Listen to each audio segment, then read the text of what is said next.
السلام عليكم ورحمة الله وبركاته. ازيكم يا حبايبي؟ عاملين ايه؟ يا رب تكونوا بخير. اللهم صل وسلم وبارك على سيدنا محمد عليه افضل الخلق اجمعين. النهاردة يا حبايب قلبي هنعمل صينية سمك في الفرن، وهنعمل رز بشعرية. انا معايا كيلو سمك ومعايا الرز ومعايا الشعرية، بس السمك انا قلت هنضفه معاكم. السمك اهو حطيته في المية، هبدأ ان انا انضف فيه بقى. هنشيل هنضفه كله ونشيل الحاجات اللي فيه واللي بره وكده، وبعدين هننقعه بليمون وخل. انا هحط قيمة معلقة خل عشان الزفارة يا حبايب قلبي. كده بنضف معاكم السمك اهو. انا حبيت انضف معاكم قيمة كده سمكتين، والباقي هكمله.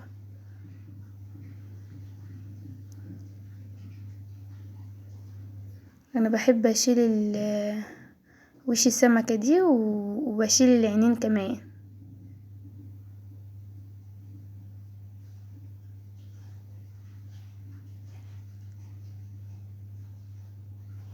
هنضفها من بره بالسكينة كويس.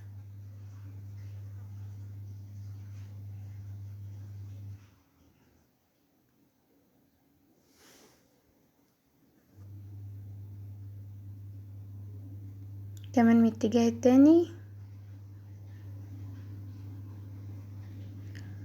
انا بحب السمكة المحيرة كده يا حلوين.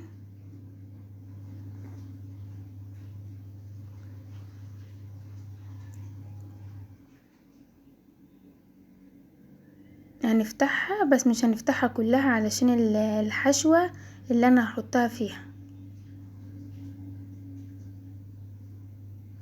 هنطلع اللي فيها وهجيب الفرشة واغسلها فيها من جوه،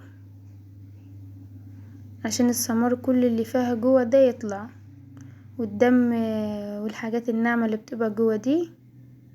انا شلت العيون كمان اللي بره.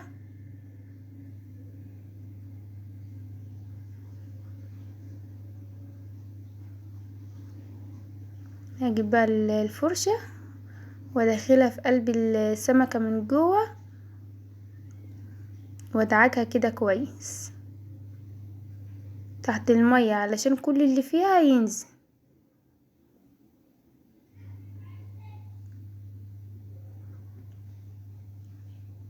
هنضف كده كويس.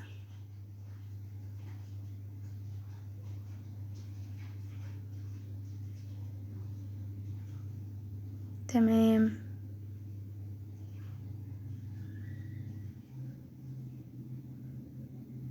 فيها حتة كمان هعملها بالفرشة.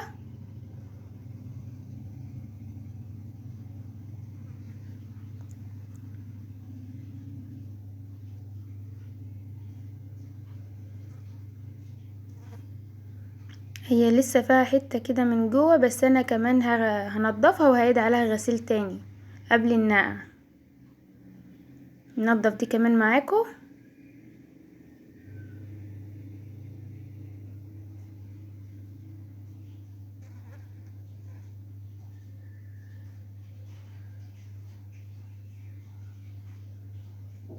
نشيل كل اللي فيها من بره، وننضفها كمان بالسكينة من بره عشان القشر اللي عليها من بره.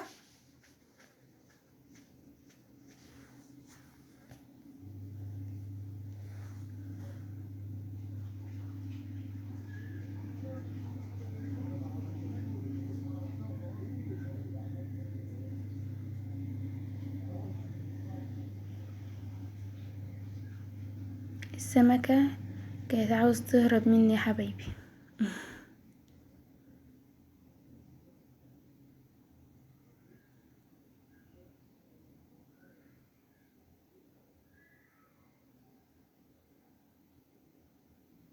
هنفتحها بقى من جوه ونشيل القشر اللي عليها.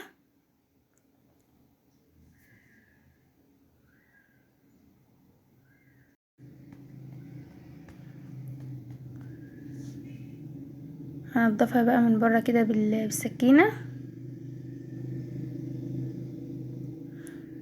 انا حبيت اعمل معاكم الخطوة دي يا حبايب قلبي علشان اللي لسه مبتدئين.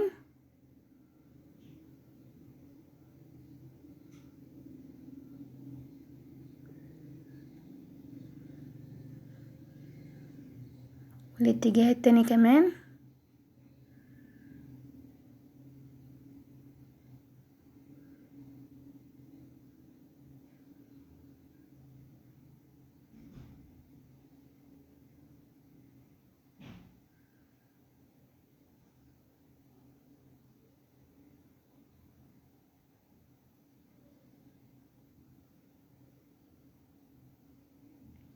انا ما فتحتهاش كلها علشان يعني سايبه فيها حته من قدام عشان لما احط فيها الحشوه بتاعتها ما تقعش. يعني اغسلها بقى كويس بالفرشه.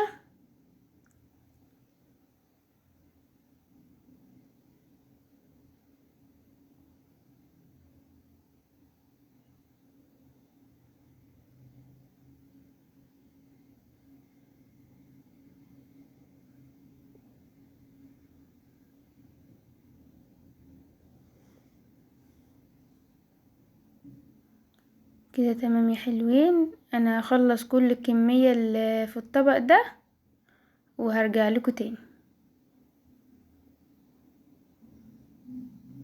انا خلصت كل الكميه حبايب قلبي وغسلت الرز وخدت ميه الرز عليها، وهرجع اغسلهم تاني وانقعهم في ميه وليمون وخل.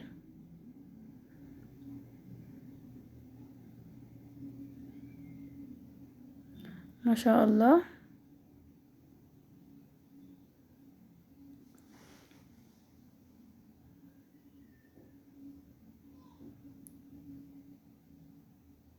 انا كان فاضل معايا سمكة كانت عاوز تهرب مني باين عليها.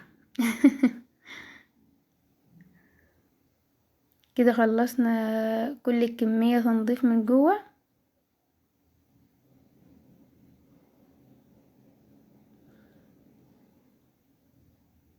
جبنا بقى السمك اللي انا نضفته، هحط بقى اجيب ليمونتين احطهم عليه.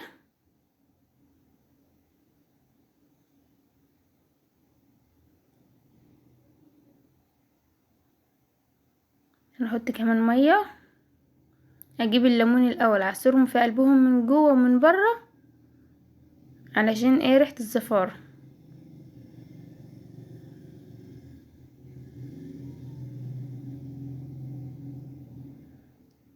من جوه ومن بره كده يا حلوين. هنحط بقى عليهم شوية مية واحط شوية قيمة معلقة خل كده عليهم. عم اجهز بقى الحاجات بتاعة الصلصة بتاعة الصينية. خل اهو. هي انا حطيت الخل والليمون يعني 5 دقايق بس ما غيبتهاش عشان الخل ما يهريش السمكة.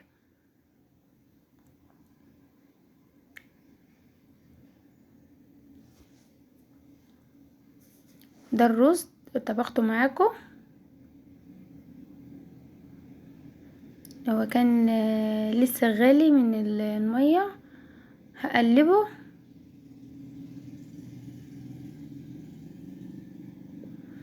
ده بقى حاجات الصلصة. معايا بصلة ومعايا فلفل ومعايا الطماطم انا مفرماها ومصفياها، ومعايا قيمة معلقتين توم وعليهم كمون وبهارات، ومعايا الدقيق بتاع السمك. جبت الصينية وحطيت فيها زيت يتقدح واحط فيها البصلة. انا هتبل بس يا حبايب قلب البصلة يعني ما بحبهاش متحمرة. هتبلها واحط عليها الفلفل تاخد تشويحة وبعدين احط عليها الصلصة.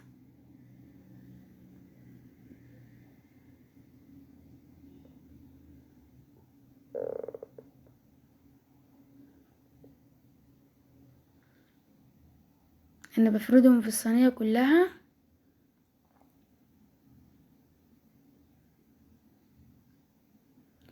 معايا الطاسة بتاعت السمك. انا هحشي السمكة دلوقتي بالتومة بالبهارات بالملح وكده. هي تومة بس فيها من جوه، عشان دي هتتحط في صلصة.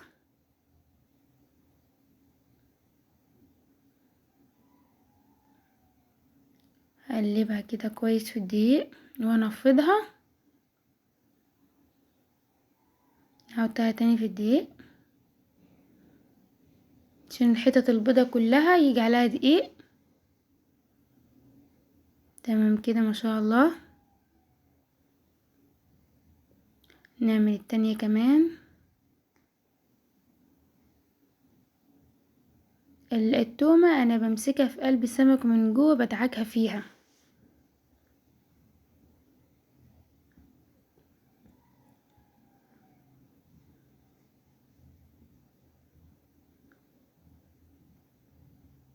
نحط تاني تومة.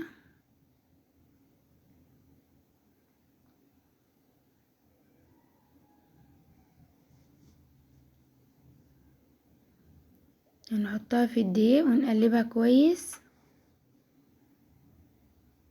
وننفضها من الدقيق. نكمل بقى كل الكمية.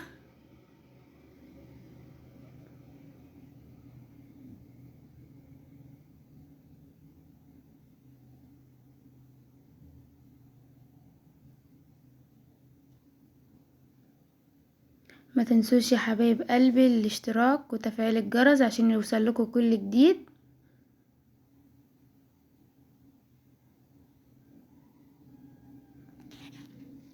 واللهم ينصر غزة، اللهم امين يا رب العالمين، وارحم شهدائهم.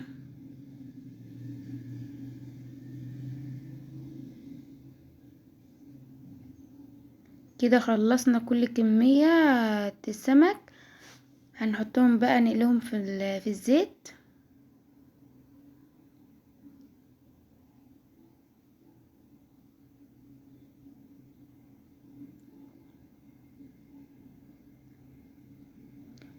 هنحط الاول الليمونتين اللي انا كنت عصرهم على السمكة، هاخدهم احطهم في الزيت عشان الزفارة ما تعملش ريحة في قلب الشقة. الليمون بيمتص ريحة الزفارة. نحطهم كده نرصهم كويس في الطاسة. انا رجعت تاني البصلة اتبلت اهي معايا، احط عليها بقى الفلفل.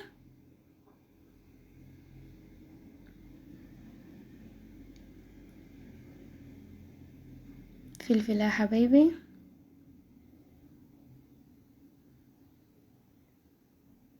نقلبها كويس كده مع البصلة.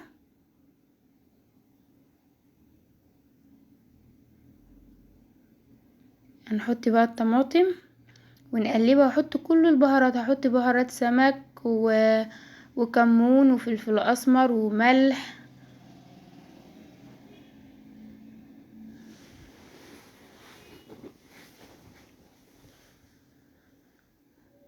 وورق لورو كمان يا حبايب قلبي.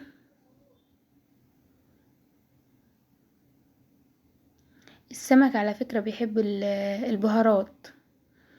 اللي هنقلب بقى السمك الوجه التاني.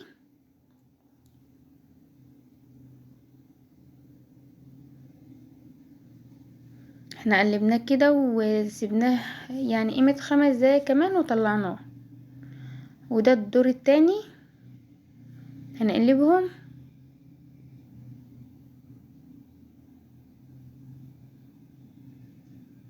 هي السمكة دي اللي تعبانة طول ما انا بعمل فيه. كانت عاوزة تطفش منه كمان دلوقتي مش راضية تقلب. الصلصة اهيت هنقلبها كده تقليبة. هي كده اتسبكت معايا اهي. هنحط بقى فيها السمك.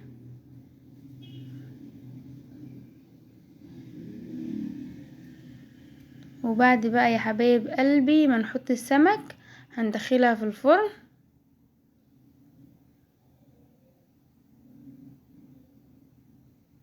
هندخلها بقى الفرن. السلام عليكم ورحمة الله وبركاته، واشوفكم في فيديو جديد يا حبايب قلبي. مع السلامة.